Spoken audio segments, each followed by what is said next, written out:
Welcome to Choice Classic Radio, where we bring to you the greatest old-time radio shows.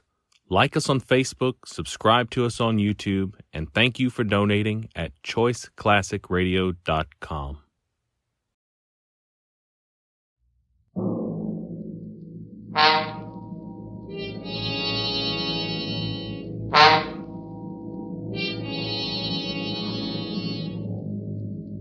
You are groping down a dark alleyway in the French Quarter of New Orleans, driven by terror, hounded by the curse of the Papaloy, a curse from which there is no escape.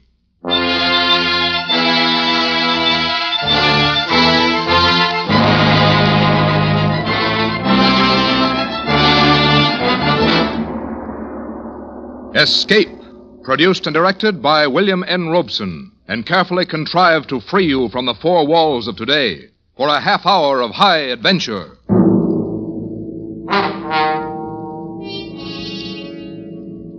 Tonight we escape into two worlds, one of modern jazz, the other of primitive voodoo, and to a doomed man who brought them together, as William Irish imagined it in his eerie story, Papa Benjamin.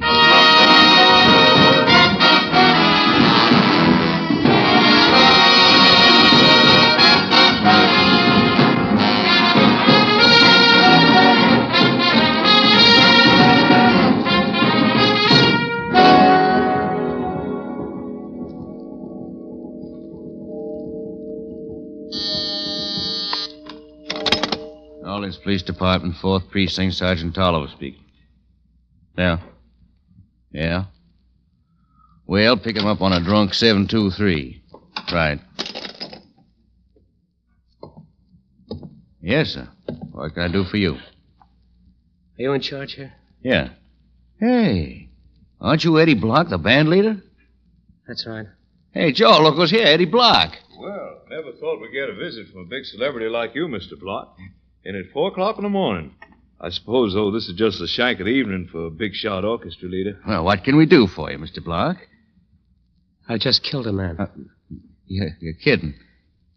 I tell you, I've just killed a man. I guess you've been working too hard, Mr. Block. You're imagining things. Here's the gun. Look at it. Sit down, Mr. Block. Better have a drink of water. You'll feel better. No. I'm all right. Sarge? Yeah? This gun's been used all right. Smell. Was it an accident, Mr. Block? No. Well, who'd you use it on? Who was it? I don't know his name. They call him Papa Benjamin. Sounds like Yeah. White man? No, he was a Negro. Oh, well, now, in New Orleans... Oh, no. It was nothing like that. Well, what was he doing to you? He was killing me. killing you. But how? Look at me. I used to weigh 200 pounds. I'm down to 102. Well, how? How was he killing you? Would you believe in anything you can't see, can't hear, can't touch? Well, I've been to the biggest doctors in the world. They don't believe me. How can I expect you to? Simply say I'm cracked and let it go at that. I don't want to spend the rest of my life in an asylum. Now, look, Mr. Block. You say he was a Negro named Papa Benjamin. Yeah. He was an old man. 80, maybe 90. Skin and bones, he could hardly walk. And I shot him. You sure? You sure you killed him? Yeah, of course. Well, where? I don't know exactly. In a little back alley in the Vieux Carré. Near Congo Square. Supposing you take us there. Can you do that? Then maybe we'll find out this is just a bad dream.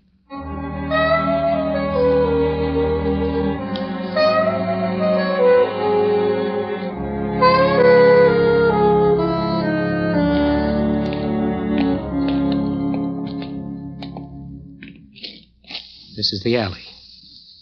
To the right, between the buildings. all right, let's go. You pack, Sarge? You catch cold without it. Don't go back there, honey. Quiet, you. Oh, cops. Nice neighborhood. This is it. In that door and up the stairs. Come on. Oh, no. Don't make me go up there again, please. Better come, Mr. Block. You're showing us. Hey, flash your light. There's somebody here on the stairs. Huh? He won't bother us. Dead drunk. Step over him and let's go. This ain't the most pleasant neighborhood to come calling in.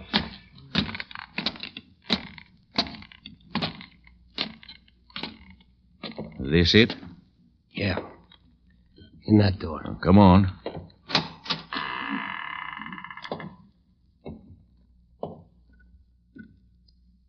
Better call the commissioner. Mr. Block wasn't kidding. This man's dead.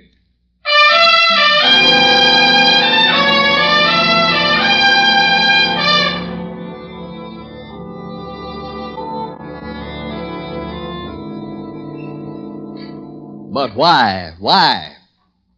Because he was killing me, Commissioner. It was self-defense. He never came near me once. I was the one who went to him. I offered him $3,000, $10,000, any amount, and he refused. Finally, I offered him my gun and asked him to shoot me with it to get it over with quickly and not to drag it out any longer. Then when he said no, you shot him. Yeah.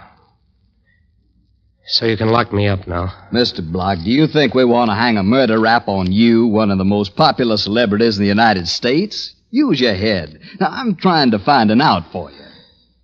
He was killing me. Look, an 80-year-old colored man who's so feeble he can't even go upstairs by himself, who has to have his food pulled up to him in a basket, is killing who? A stumble bum his own age? No. Mr. Eddie Block, the top band leader of America, who can name his own price anywhere, who has about everything a man can want. Tell me just one thing, Mr. Block. How was he killing you? By thinking thought waves of death that reached me through the air. Now, Mr. Block... You want to hush the whole thing up, don't you? No. No, Mr. Block. But I'm going to get the whole story. So you might as well start telling me. From the beginning. All right. Began one night about 2 years ago. We were playing at Maxim's on Charles Street.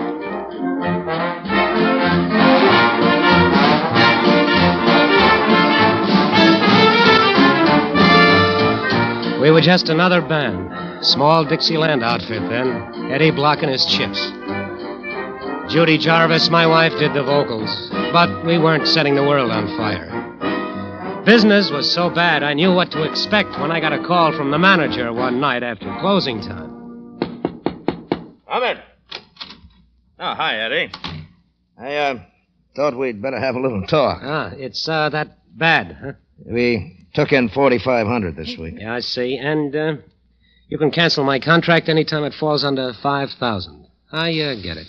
Eddie, they can get the same liquor and sandwiches anywhere, but they'll go where the band has something. Tonight there were more waiters in the place than customers. Judy didn't even get a hand. It's not her fault. I know it's Graham. not her fault. She's okay, but... Well, I'm asking you, what's wrong? I don't know. I'm getting the latest arrangement sent to me from New York. We sweat our heads bald rehearsing. This is New Orleans, practically the cradle of jazz. You gotta give them something new. Yeah, I know. When do I leave? Well, finish the week out. See if you can do something about it by Monday. If not, I'll have to wire St. Louis to get Kruger's band. I'm sorry, Eddie. Oh, that's okay. You're not running a charity bazaar.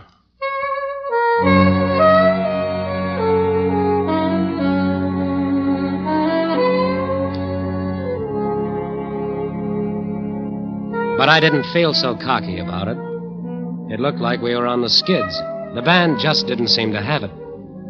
And I wasn't good enough to figure out why and pull them out of it. I was feeling pretty low when I went back to the deserted bandstand to pick up some music.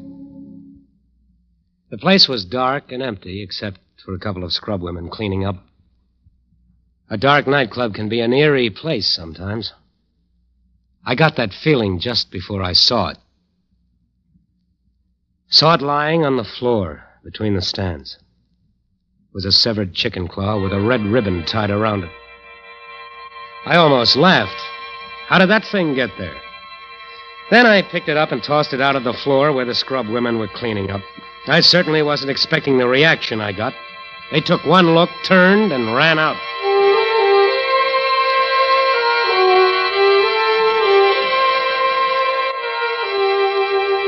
I just recovered from that surprise and was bending down to pick up some music that had slipped to the floor when I heard someone come in.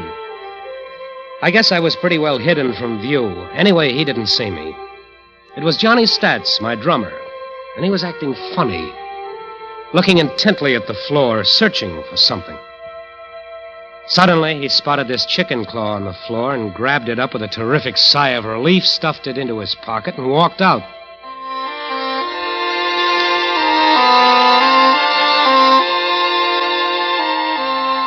What I did then, I did on a strange impulse, and it changed the whole course of my life.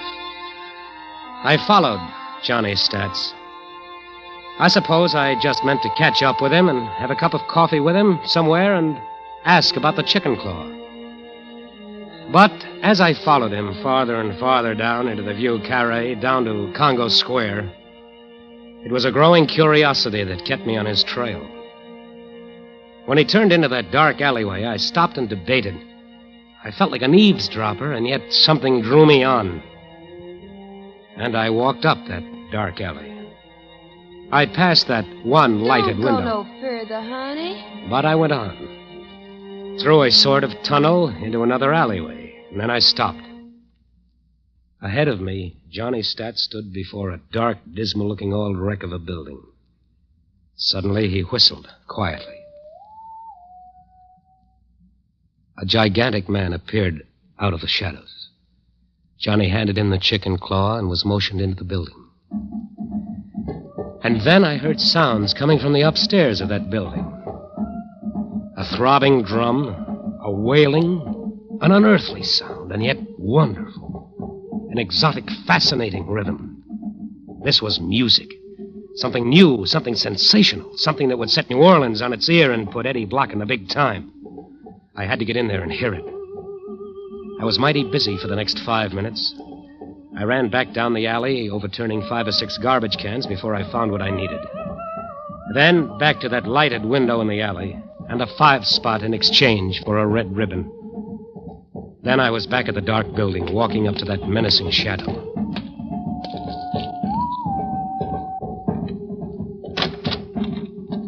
Light up. Let me see your face. Okay. Easy with that knife. My ribs are tender. Your face never been here before. My friend Johnny Stats up there. He'll tell you. Mr. Johnny, your friend?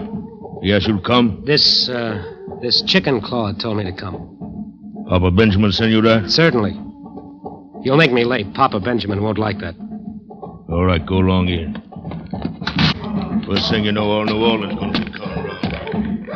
I groped up the stairs, half expecting to feel his knife in my back. But I got to the top safely. Cautiously, I opened the door and slipped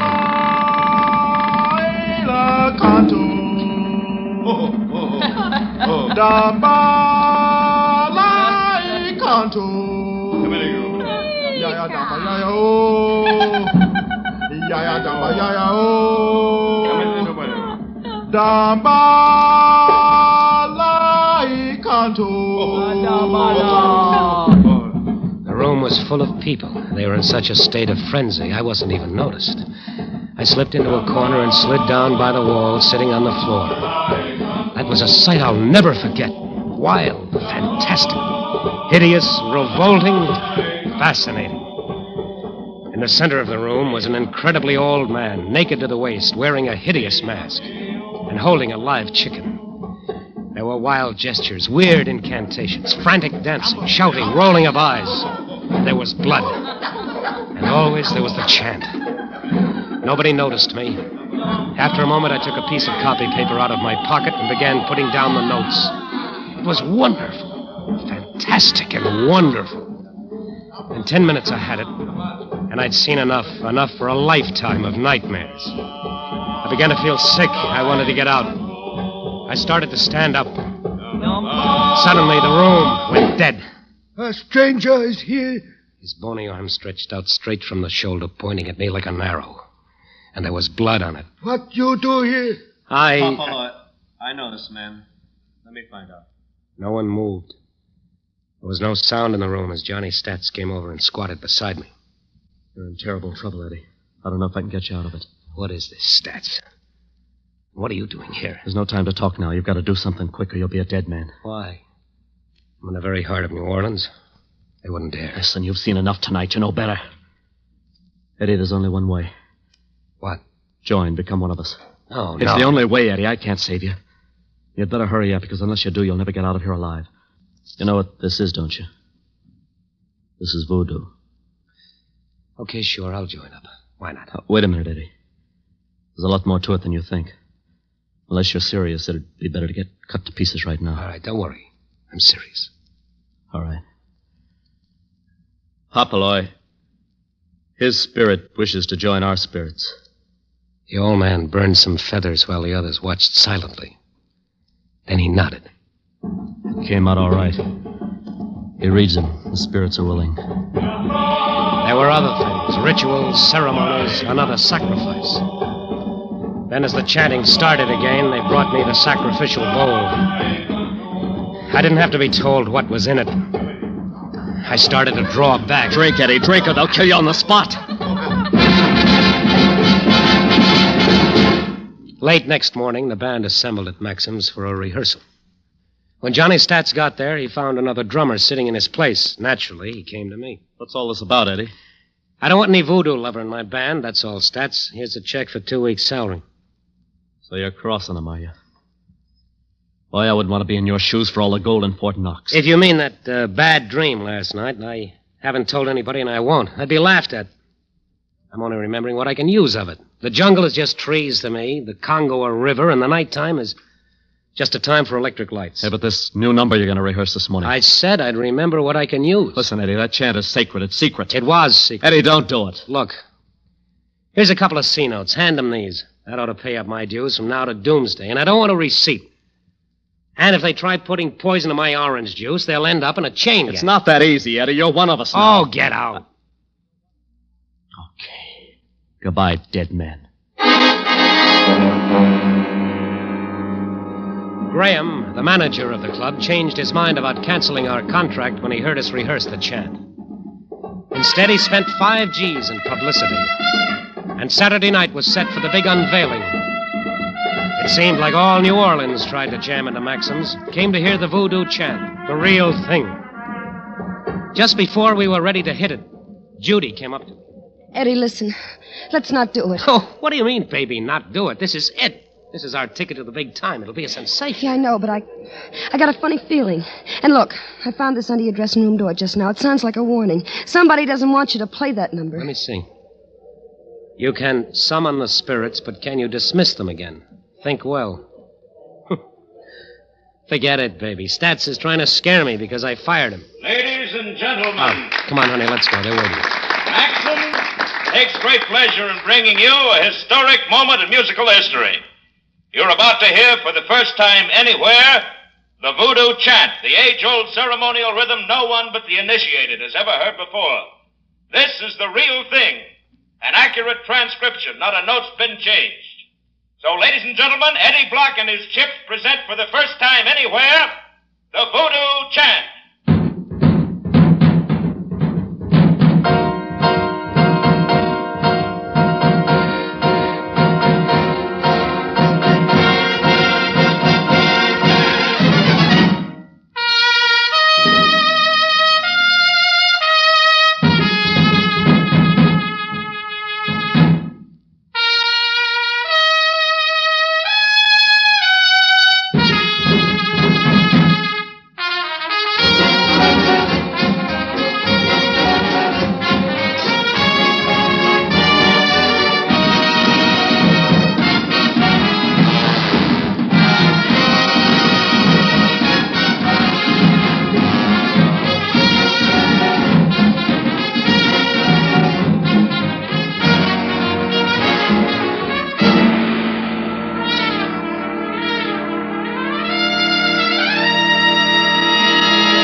Crazy for it. They screamed for more, but we were playing it cagey. Once a night, that'd pack 'em in. After it was over, I went back to our dressing room. Judy got there before me. She was reading a newspaper somebody had brought in. Eddie, listen. Oh, baby, you were wonderful, and we wowed 'em. We're in the money now. Yeah, Eddie, but... Oh, boy, am I tired. I feel more tired than I've ever felt in my life. Nervous strain, I guess, huh? Let down? Eddie, look here in the paper. Oh, who cares about the paper now? Eddie, it's Johnny Stats. Huh? He's dead. He drowned himself in Lake Pontchartrain this afternoon. This afternoon? Then that note, it wasn't Johnny. Oh, well, look, Eddie, you can't blame yourself. Me? Oh, no. No, of course not, but I think I know who to blame. What do you mean? Nothing. Eddie, why don't you lie down and rest for a few minutes? You look worn out. I am. I feel dead. Here, let me take off your coat. Oh, be careful. What's the matter? I don't know. Funny thing, while I was waving the baton on the chant, I felt something, a sharp pain there in my back, like a pin or something stuck in me. I don't feel anything there now. Maybe it slipped down. I don't know. Couldn't have been much. There. Now, you just lie down. You'll feel better in a few minutes. You've been working too hard. You should relax now. Maybe take a few days off. Hey, Eddie, look here. Where did this come from? What? It's a little doll. It was lying on the dressing table. Why, Eddie, it looks just like you. Let me see. That's funny. Look, there in the back. There's a little pin sticking in the back. Yes. That's right where I felt the pain.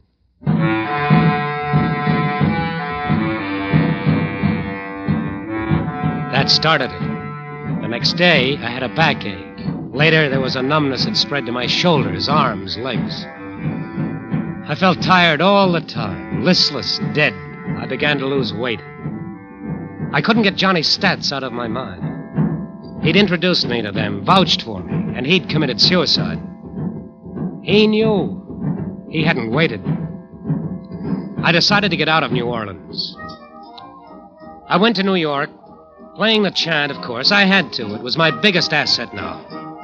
But nothing changed. I was losing weight, from a husky 200 down to 160. I couldn't sleep. Maybe if I put an ocean between. I took an offer in London, toured the continent, away a year. I was an international hit now, the biggest attraction in music. But I was down to 110, dying on my feet. The doctors couldn't figure it out. Reynolds in London told me. You're as normal, Mr. Block, as anyone I ever examined. You're so well balanced that you haven't even got that extra little touch of imagination most actors and musicians have. I guess that's true, Doctor. I'm just mediocre. And yet, you might say, my success is killing me.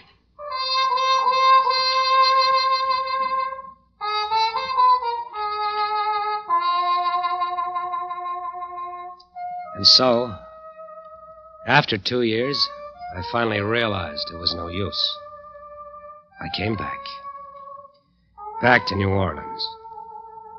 And back to the dark alleyway down near Congo Square. I could just barely drag myself along. But I had to see Papa Benjamin.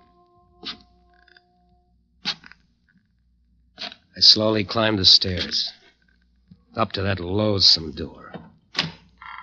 I went in. There he was. Papa Benjamin. Staring at me from the bed as if he'd been expecting me. And then he started to laugh.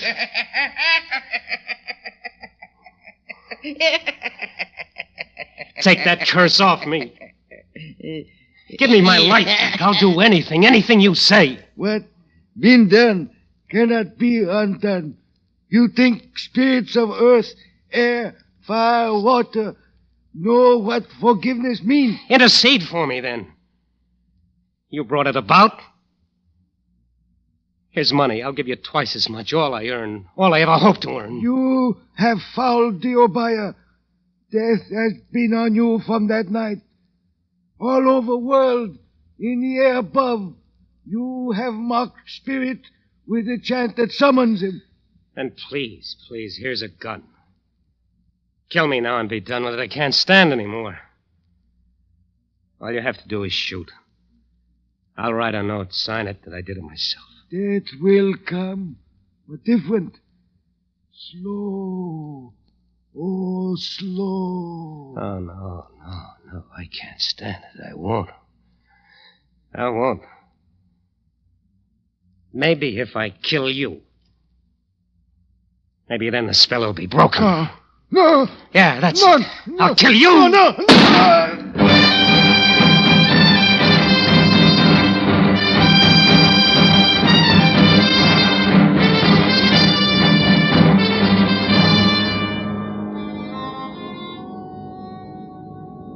And that's all, Commissioner. And I came here. To the police station. You know the rest. Well? All right, Mr. Block. Don't believe me, do you? Yes, I believe you. Not about the curse, of course. That was your own mind. They planted the suggestion in your mind, you did the rest. But it's plain that you killed in self-defense. Crazy kind of self-defense, but I think we can manage it. We'll try.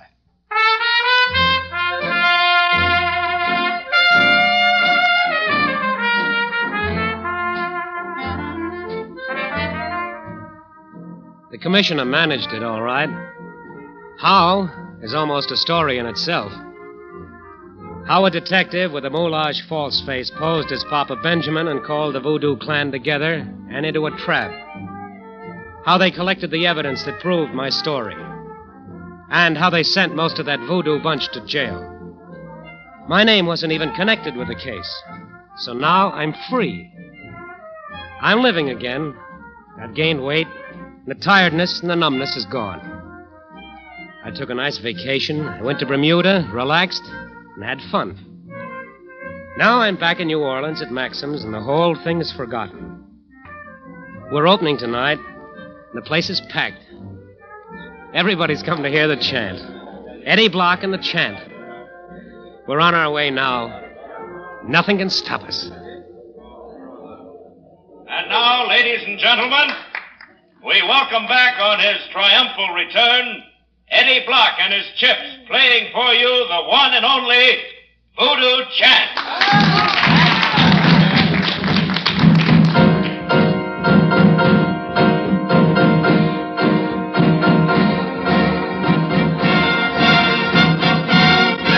Look at them, Judy. They're eating it up, aren't they? Yeah. What's the matter? I was hoping I'd never hear this thing again. What do you mean? It's your trademark, yours and Eddie's. I tried to persuade him not to do it, and he wouldn't listen. Why? You aren't imagining all that voodoo stuff. I don't know. It was all in his mind, and it nearly killed him. I don't think you can put it out of your mind and forget so easy.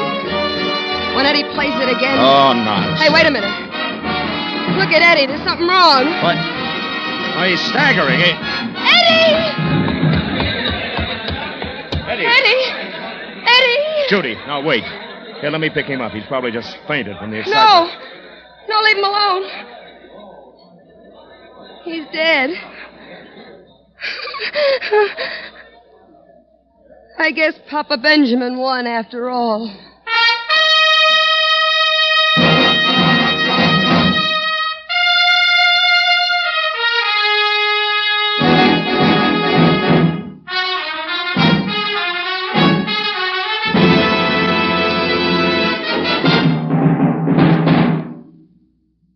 Escape is produced and directed by William N. Robeson, and tonight brought you Papa Benjamin by William Irish, adapted for radio by John Dunkel, with Frank Lovejoy as Eddie Block, Louis Van Ruten as Papa Benjamin, Harry Bartell as the police commissioner, and Joan Banks as Judy. Music was conceived and conducted by Cy Feuer. Next week... You are speeding through the night on the Istanbul Express. You're alone and unarmed. And suddenly you realize that your life is in danger.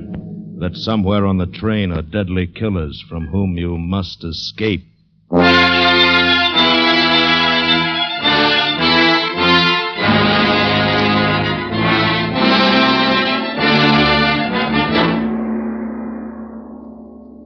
Next week, we escape with Harold Lamb's exciting adventure story, 3 Good Witnesses.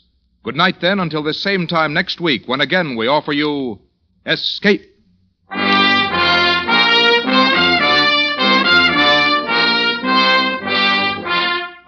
is CBS, the Columbia Broadcasting System.